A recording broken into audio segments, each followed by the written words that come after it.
You can tell Eclipsa that she can yada yada my...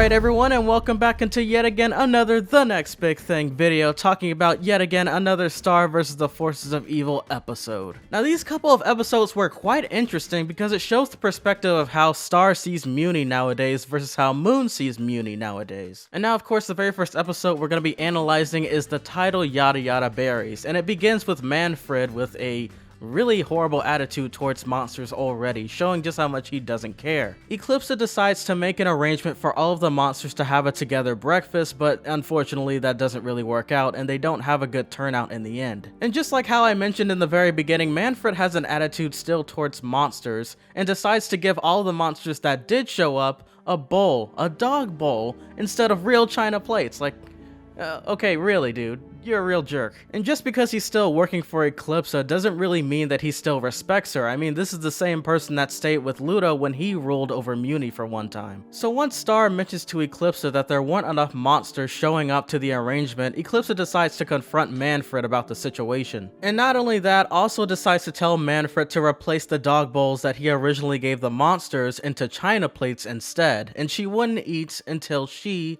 also sees them using china plates. And so behind the scenes, Manfred decides to go back into the royal kitchen and tell them about the situation while also trying to have a bowl of oatmeal from out of Eclipsa's bowl. Seriously, that is the most disgusting thing ever. I hope he has never done that to Moon or anyone else. But thankfully karma was not on his side, and instead he turns into stone as soon as he licks the oatmeal because apparently there was yada yada berries included. And according to Glossaric, yada yada berries are extremely delicious, but unfortunately the effect afterwards is the fact that you turn into stone. And once again, just like how Glossaric was able to easily break free from Romulus's crystals, he too was also able to escape from out of the stony embodiment. And so instead of just letting things go, Star decides to drag Marco along into an adventure and finding out exactly who was the one responsible for trying to yada yada Eclipsa. The very first location that Star and Marco decide to stumble upon is the building called Assassin's Guild, which is where we see Rastakor recovering from his injury. And it was awfully funny to see him all defenseless and actually begging to make sure that Star never noticed him, but yeah, she notices him. Let's not forget about the fact that the last time we saw this guy, it was because he got exploded by Meteora back in season 3. So Rastakor spills the beans and says that there's this one person that didn't come to work today and who also was responsible for getting yada yada berries. And the Mewman he was referring to was a person by the name of Babs, who is a cat person and also wears a cat costume. That was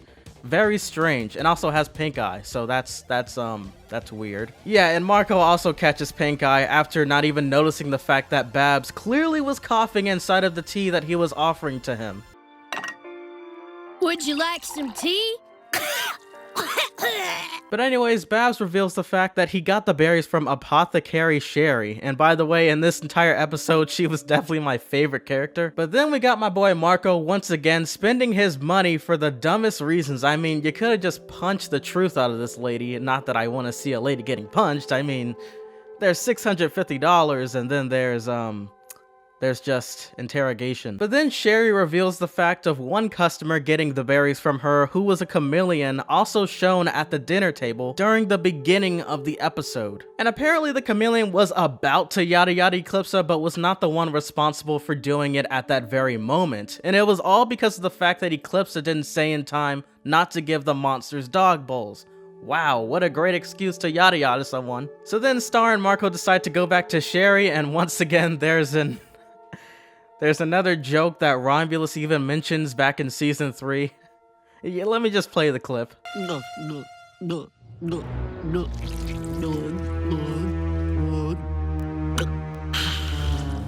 You can tell Eclipsa that she can yada yada my... I guess Disney wanted to include one last zinger in the season before the show actually ends. But heck if I know, maybe there's gonna be another joke like that later on this season. That would be kind of funny. So due to the fact that Sherry was turned to stone, Star and Marco have no other leads to pinpoint at other than the list of people that bought the yada yada berries. So since there were a large number of Mewmans who are responsible for buying yada yada berries, Star decides to lock up just about everyone in the kingdom. But don't panic, because it was later revealed that there was only one person responsible for trying to yada yada Eclipsa specifically. So instead of any of the Mewmans confessing as to who exactly was the person responsible for trying to yada yada Eclipsa, Eclipsa decides to give up and instead let everyone go. And before all of the Mewmans are officially exiting out of the building, there was one Mewman in particular that was saying something quite interesting. Man, I still don't trust her. Yeah, she's only doing this to make herself look better.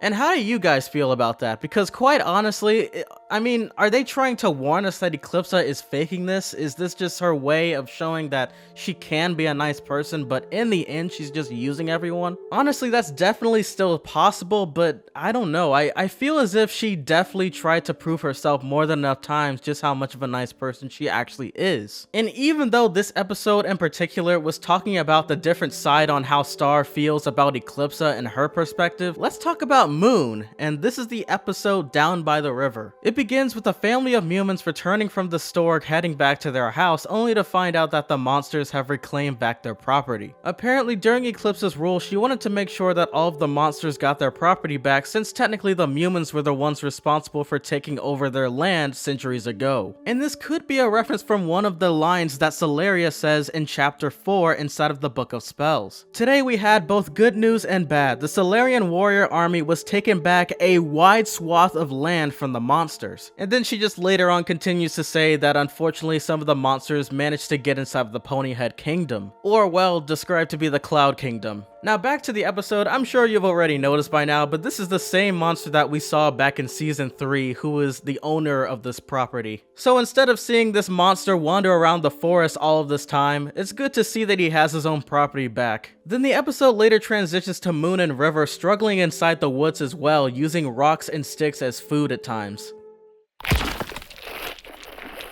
Give the can to your father, love. He's got teeth like a tigerfish. And I still don't know exactly how you cook rocks instead of hamburgers like River did, but you know, he did it. He did it. And throughout this episode, we get to see that Moon realizes that monsters having their property back is fair, but Eclipsa favoring monsters over Mewmans as revenge may be something that she's planning. Because let's be honest, we even noticed that even though there's a mix of Mewmans and monsters working for her inside of the castle, we also hear the story behind the fact that some of the Mewmans are losing their jobs as well. And trust me, there's not much to talk about between Moon, River, and their new neighbors invading their space. But to sum it all up, they just get in the way a bunch of times and are extremely boisterous and annoying. And there was indeed a mom joke in there that was extremely realistic. Go see what he wants. Why me? I've got all the wood for the fence. I gave birth to our child. Can't believe that still works. The episode ends with the Maisleys abandoning the area, to which Moon notices and attempts to help them. Then eventually they stumble upon another group of Mewmans who were also kicked out of their homes and ask for guidance. And just like the Maisleys mentioned within this episode, while Moon was queen, she gave them a job and a home, but instead of the home problem, I think Eclipsa could have at least gave them a job of some sort instead of just clearly abandoning them. And if not giving them jobs, then perhaps they should just get rid of some of the Forest of Death and try to build homes out of that area, considering the fact that monsters are now basically neutral after Eclipsa's rule and are no longer dubbed as completely evil. And I would also recommend potentially making some of them go to another dimension, but it would actually be nice to see Mewmans and monsters working together, and plus, what's the point? I mean, some of those dimensions are extremely dangerous. So yeah, that just about sums up those 2 episodes. I hope you guys enjoyed these episode analysis videos, because honestly, wow, these episodes are starting to get very interesting, and I can't wait to see what this leads up to. So without further ado, as usual, this has been The Next Big Thing, and once again, I will catch you all in the next one. Peace! So as usual, this has been The Next Big Thing, and I hope you all enjoyed this video, and I will catch you in the next one. Peace!